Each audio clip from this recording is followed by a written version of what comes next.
Keralam polling ബൂത്തിലേക്ക്. കേരളത്തിന്റെ ഊഴം ഇന്ന് ആരംഭിക്കുകയാണ്.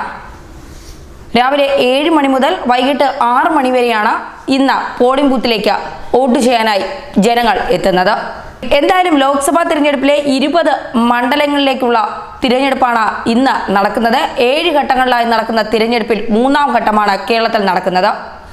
LDFും UDFിനുമോടൊപ്പം NDAയും ഇത്തവണ ഏറെ പ്രതീക്ഷ വയ്ക്കുന്ന ഒരു തിരഞ്ഞെടുപ്പാണ് കടന്നു പോകുന്നത്. പരമാവധി വോട്ടർമാരെ വോട്ട് ചെയ്യിപ്പിക്കാനുള്ള നെട്ടോട്ടത്തിലാണ് 3 മുന്നണികളും. ഇത് പോളിംഗ് ശതമാനം കൂടാനിടയുണ്ട് എന്നാണ് വിലയിരുത്തപ്പെടുന്നത്.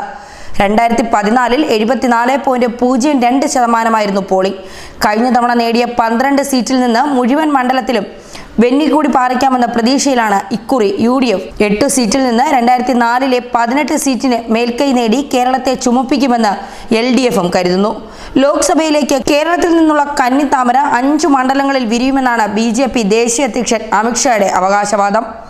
NDA കരുത്ത് കാട്ടിയാൽ 3ാം സ്ഥാനത്താവുക ആരെന്ന ആദി ഇരു മുന്നണികൾക്കുമുണ്ട്. പ്രധാനമന്ത്രി അടക്കമുള്ള ദേശീയ നേതാക്കളെത്തി പ്രചാരണം കൊഴുപ്പിച്ചത് കേരളത്തിൽ ശബരിമല മുതൽ വർഗീയ നിലപാടും വികസനവും മതേതര ഭരണവുമെല്ലാം ചർച്ചയായി. കോൺഗ്രസ് അധ്യക്ഷൻ രാഹുൽ ഗാന്ധി വയനാട്ടിൽ പോരിനിറങ്ങിയതോടെ കേരളത്തിലെ മത്സരത്തിന് ദേശീയ പ്രാധാന്യവും വന്നു. എന്തായാലും ഈ ലോക്സഭാ മത്സരം പ്രത്യേകിച്ച് കേരളത്തെ ദേശീയ രാഷ്ട്രീയം തന്നെ ഉറ്റുനോക്കുന്ന സംസ്ഥാനമാക്കി മാറ്റിക്കഴിഞ്ഞു. ദേശീയ നേതാക്കളെല്ലാം കേരളത്തിലെത്തി 3 മുന്നണികൾക്കും വേണ്ടി പ്രചരണത്തിലിറങ്ങി. അതിൽ ഏറ്റവും പ്രധാനപ്പെട്ടത് വയനാട്ടിൽ കോൺഗ്രസിന്റെ അധ്യക്ഷൻ രാഹുൽ ഗാന്ധി എത്തി എന്നുള്ളത് തന്നെയാണ്. രാഹുലിനൊപ്പം സഹോദരി പ്രിയങ്ക ഗാന്ധിയും എത്തിയപ്പോൾ വയനാട് സൂപ്പർ സ്റ്റാറായി. അതിന് പിന്നാലെ നരേന്ദ്രമോദിയും അമിത്ഷായും യെച്ചൂരിയും ഒക്കെ കേരളത്തിലേക്ക് വന്നു മുന്നണികളുടെ പ്രചരണത്തിനായി. അതൊക്കെ വലിയ വാർത്തയായി. ശബരിമല വിഷയം BJP ഉന്നയിക്കുമ്പോൾ അതിനെ അടിച്ചമർത്താൻ LDFും ശ്രമിച്ചു. ശബരിമല വിശ്വാസികൾക്കൊപ്പമാണെന്ന് BJP പ്രചരണ ആയുധമാക്കിയപ്പോൾ 144 നിരോധനാജ്ഞ പ്രഖ്യാപിച്ചത് പ്രധാനമന്ത്രിയുടെ അറിവോടെയാണെന്ന് മുഖ്യമന്ത്രി തിരിച്ചടിക്കുകയും ചെയ്തു. എന്തായാലും ശബരിമല വിഷയം ചട്ടലംഘനമാണെന്ന് മുഖ്യ തിരഞ്ഞെടുപ്പ് കമ്മീഷൻ തന്നെ പറഞ്ഞു വയ്ക്കുമ്പോഴും ശബരിമല തന്നെയാണ് ഇത്തവണ ആയുധമാക്കിയത്.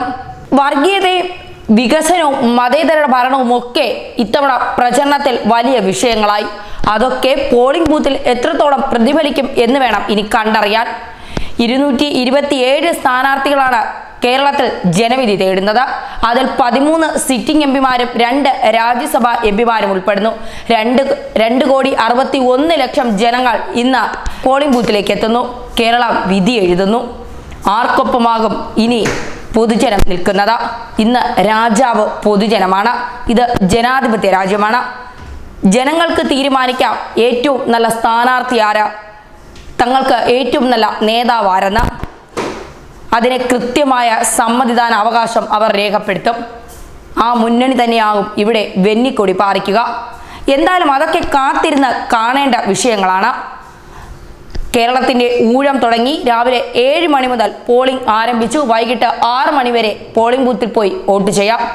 VVPAT സമ്പ്രദായമൊക്കെ ഇത്തവണ കൊണ്ടുവന്ന ജനങ്ങൾക്കേറെ പ്രയോജനം നൽകുന്നുണ്ടെന്ന് തിരഞ്ഞെടുപ്പ് കമ്മീഷനും ഒക്കെ വാദിക്കുമ്പോൾ അതൊക്കെ എത്രത്തോളം പ്രയോജനകരമാകും, എന്തൊക്കെ തകരാറുകൾ സംഭവിച്ചതൊക്കെ പുതുക്കിയെന്ന് പറയുമ്പോഴും എന്തൊക്കെയാവും അവിടെ മാറ്റങ്ങൾ വന്നിട്ടുള്ളത്, എവിടെയൊക്കെ പ്രശ്നരഹിത ബൂത്തുകളുണ്ട് എന്നൊക്കെയുള്ള പുതിയ വാർത്തകളുമായി മലയാളി വാർത്ത വീണ്ടും നിങ്ങളുടെ മുന്നിലെത്തും. എല്ലാവരും കൃത്യമായി അവരുടെ സമ്മതിദായ അവകാശം രേഖപ്പെടുത്തുക. ന്യൂസ് ഡെസ്ക് മലയാളി വാർത്ത.